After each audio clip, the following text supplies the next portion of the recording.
दोस्तों UP PCS 2019 मुख्य परीक्षा का परिणाम जारी कर दिए जाने के बाद 2020 के जो अभ्यर्थी थे उनके मन में उम्मीद ये जगी थी कि अगर 2019 का इंटरव्यू कराकर 21 जनवरी से पहले, जबकि 2020 की मुख्य परीक्षा शुरू हो रही है, अगर उसके पहले परिणाम जारी कर दिए जाते हैं तो 2019 और 2020 दोनों में जो अभ्यर्थी कॉमन है, अगर 2019 में उनका चयन हो जाता है तो 2020 में प्रतिभाग नहीं करेंगे और 2020 में अभ्यर्थियों के चयन की जो प्रायिकता थी वो बढ़ जाती। लेकिन ऐसा नहीं हो पा रहा है। ऐसा इसलिए नहीं हो पा रहा है क्योंकि दोस्तों बीच में यूपी जो यूपीएससी की मुख्य परीक्षा होने जा रही है उसका कार्यक्रम भी है। तो यहाँ पर आप देख पा रहे हैं कि संघ लोक सेवा आयोग की ओर से सिविल सेवा मुख्य परीक्षा 2020 का कार्यक्रम जारी कर दिया गया है और ये परीक्षा 8, 9, 10, 16 और 17 जनवरी को होने जा रही है। इसके बाद 21 जनवरी से पीसीएस 2020 की मुख्य परीक्षा होने जा रही है। तो 2019 का जो इंटरव्यू है उसके लिए वक्त नहीं है और निश्चित रूप से परिणाम, मुख्य परीक्षा का परिणाम 2019 वाला जारी किए जाने के बावजूद भी इसका कोई लाभ 2020 के अभ्यर्थियों को नहीं मिलेगा। तो यहाँ पर जो खबर है फ्रेंड्स वो ये है कि उत्तर प्रदेश लोक सेवा आयोग ने पीसीएस 2019 की मुख्य परीक्षा का परिणाम तो जारी कर दिया, लेकिन इंटरव्यू 26 जनवरी के बाद हो पाएगा और इसका कोई विशेष फायदा अब 2020 मुख्य परीक्षा के अभ्यर्थी जो हैं, यानी कि 2020 के अभ्यर्थी जो हैं, उनको जो है अब नहीं मिलना है। और ऊपर से उत्तर प्रदेश लोक सेवा आयोग में 25 दिसंबर से शीतकालीन अवकाश भी शुरू हो रहा है। ये अवकाश 31 दिसंबर तक चलेगा। आयोग अब 1 जनवरी को खुलेगा और जनवरी की शुरुआत में सिविल सेवा मुख्य परीक्षा प्रस्तावित है। इसके बाद 21 से 25 जनवरी तक पीसीएस 2020 की मुख्य परीक्षा। तो ये चीज़ें बताई गई हैं सचिव के द्वारा, जगदीश, यूपीपीएससी। और यहाँ पर फ्रेंड्स एक खबर और भी है कि 27 पदों के लिए इंटरव्यू 5 से होंगे। खाद्य सुरक्षा और औषधि प्रशासन विभाग में औषधि निरीक्षक के 27 पदों पर भर्ती के लिए इंटरव्यू 5, 6, 7 और 8 जनवरी को आयोजित किया जाएगा। तो ये खबर है, यानी कि पीसीएस 2019 का परिणाम भले ही जारी हो गया हो, इसका कोई फ़ायदा 2020 वालों को नहीं मिलेगा और 2019 का जो इंटरव्यू है ये 26 जनवरी के बाद ही हो पाएगा। फ्रेंड्स अगली खबर ये है कि महज 29% अभ्यर्थी हुए शामिल। तो बात यहाँ पर हो रही है एसएससी स्टेनोग्राफर परीक्षा की। तो दोस्तों ये जो परीक्षा है ये यूपी बिहार के 15 जिलों में हुई है और कुल मिला के देखा जाए तो 1,45,896 अभ्यर्थी जो थे उनमें से मात्र 42,533 अभ्यर्थी ही परीक्षा में शामिल हुए।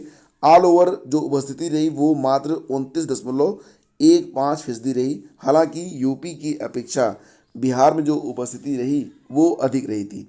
यूपी में मात्र 28.49 यानी कि 28.5%, तो बिहार में लगभग 31% अभ्यर्थी जो थे वो उपस्थित रहे थे। और वहीं पर एसएससी मध्य क्षेत्र के तहत एमटीएस 2019 टीयर 2 परीक्षा के बाद क्वालिफाई करने वाले अभ्यर्थियों का अभिलेख सत्यापन 4 से 22 जनवरी तक किया जाएगा और अभ्यर्थियों के प्रवेश पत्र एसएससी की वेबसाइट पर अवेलेबल हैं। अभ्यर्थी अगर अर्ह हैं तो उन्हें अभिलेख सत्यापन के दौरान जाति श्रेणी प्रमाण पत्र भी प्रस्तुत करना होगा। ऐसा न करने पर उन्हें जनरल श्रेणी में कन्वर्ट कर दिया जाएगा।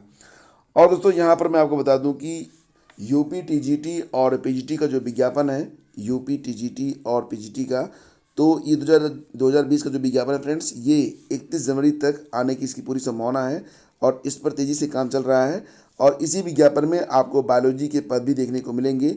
हालांकि फ्रेंड्स यहाँ पर जो परीक्षा होगी वो पूरी संभावना है कि परीक्षा अप्रैल 2020 में होगी, इसलिए आप लोग अपनी तैयारी को अच्छे से करते रहो और बाकी की जो जानकारी होगी वो हम आपको अवेलेबल करवाएंगे नोटिफिकेशन के बाद। फिलहाल आप ये मान के चलो कि आपकी परीक्षा अगर आप टीजीटी या पीजीटी दे रहे हैं तो 2020 में होनी है, 2021 में होनी है, अप्रैल 2021 में। इसके अलावा जो जीआईसी इंटर कॉलेज की वैकेंसी आई हुई है लेक्चरर की, उसकी परीक्षा भी आपकी मई या जून में हो सकती है। तो आपके पास समय बहुत कम है और इसके अलावा करंट अफेयर्स ये बहुत ही इंपॉर्टेंट रहेगा जीआईसी इंटर कॉलेज के लेक्चरर के लिए। तो करंट अफेयर्स की तैयारी भी आप लोग अच्छे से करते रहें। और फ्रेंड्स यहाँ पर इलाहाबाद विश्वविद्यालय में जो शोध प्रवेश परीक्षा होने जा रही है 10 जनवरी को, उसको टालने की मांग की गई है। ये कहा जा रहा है कि 10 जनवरी को ही गोरखपुर विश्वविद्यालय में शोध की प्रवेश परीक्षा हो रही है और वहाँ परीक्षा की तिथि पहले से घोषित हो चुकी है। तो इस मुद्दे पर छात्रों ने चीफ प्रॉक्टर के माध्यम से कुलपति को संबोधित ज्ञापन देकर मांग की थी कि इलाहाबाद विश्वविद्यालय में प्रस्तावित परीक्षा की तिथि को टालकर आगे बढ़ाया जाए। और दोस्तों अगर आपके पास कोई भी नया या पुराना वाहन है तो 1 जनवरी से वहाँ पर आपको फास्ट टैग अनिवार्य कर दिया गया है और अगले सप्ताह शुक्रवार से सभी वाहनों में फास्टैग लगा होना अनिवार्य होगा। केंद्रीय सड़क परिवहन, राजमार्ग और एमएसएमई मंत्री नितिन गडकरी ने गुरुवार को इसकी घोषणा की है। एक आयोजन को वर्चुअल माध्यम से संबोधित करते हुए गडकरी ने कहा कि सभी वाहनों में फास्टैग अनिवार्य करने से टोल प्लाजा पर समय और ईंधन की बचत होगी, क्योंकि वाहनों को नकद टोल भुगतान के लिए रुकना नहीं पड़ेगा। मंत्रालय ने यह भी कहा कि फास्टैग की उपलब्धता सुनिश्चित करने को वह कई माध्यमों से इसकी बिक्री पर काम कर रहा है। इसमें ऑनलाइन और ऑफलाइन दोनों तरह के माध्यम है। फास्टैग एक इलेक्ट्रॉनिक टोल टैक्स भुगतान व्यवस्था है। इसे वर्ष 2016 में पेश किया गया था।